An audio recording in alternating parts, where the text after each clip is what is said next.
April 13, 1919 సాయంత్రం 5 గంటలకి ఒక పెద్ద మారణకాండ అయితే జరిగింది.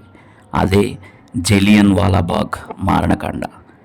ఈ విషయం మన స్కూల్ స్టేజ్లో సోషల్ స్టడీస్ బుక్లో చాలాసార్లు చదువుకున్నాం. జలియన్ వాలాబాగ్ మారణకాండ.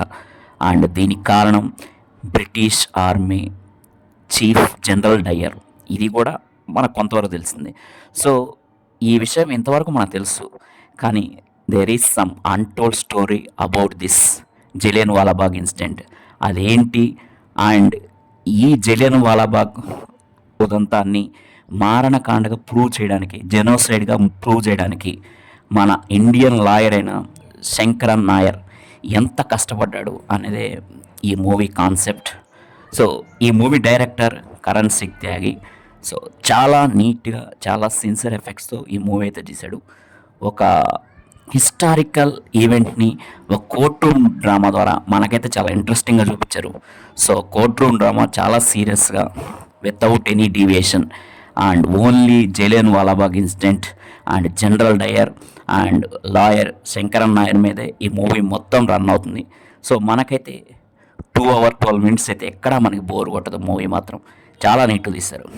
సో ఈ కాన్సెప్ట్లోకి వస్తే, సో మనం మారణకాండాన్ని మనం చదువుకున్నాం టెక్స్ట్ బుక్లో, కానీ దీన్ని మారణకాండ కాదు అని బ్రిటిష్ వాళ్ళు ప్రూవ్ చేయడానికి నానా కష్టాలు పడ్డారు. అదేవిధంగా అంతకంటే ఎక్కువ కష్టం మన ఇండియన్ లాయర్. అఫ్కోర్స్ తను బ్రిటిష్ వాళ్ళకే పనిచేసేది ఒకప్పుడు.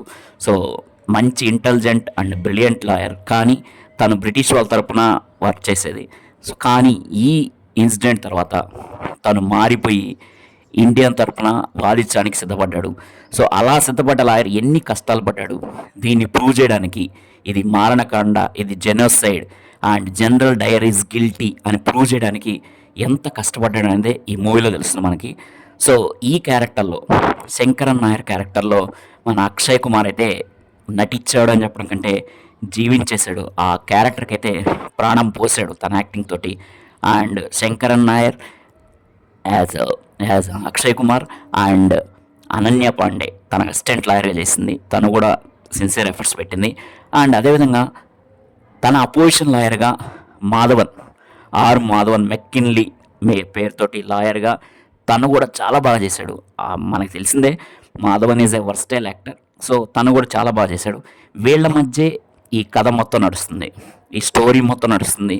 సో ఈ కోర్ట్ రూమ్ డ్రామా అయితే మనకు చాలా యాంగ్జైటీగా ఉంటుంది అండ్ ఇంట్రెస్టింగ్ ఉంటుంది. ఎలా ప్రూవ్ చేస్తారని ఇంట్రెస్టింగ్ ఉంటుంది. క్లైమాక్స్ కూడా బాగానే ఉంటుంది చాలా వరకు, అండ్ మనల్ని ఎంగేజ్ చేస్తుంది మూవీ అయితే. అండ్ ప్రతి ఇండియన్ కంపల్సరీగా ఈ మూవీని అయితే చూడాలి. It is a must watch movie for every Indian. And ఇంకో విషయం, ఈ మూవీలో నటించిన అందరు యాక్టర్స్ చాలా సిన్సియర్ ఎఫర్ట్స్ పెట్టారు. ఎటువంటి డీవియేషన్ లేకుండా మనకైతే ఎంగేజ్ చేస్తారు.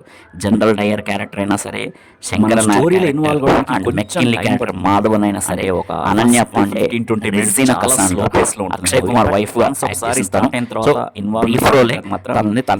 Important rolling. అండ్ అదేవిధంగా మాధవన్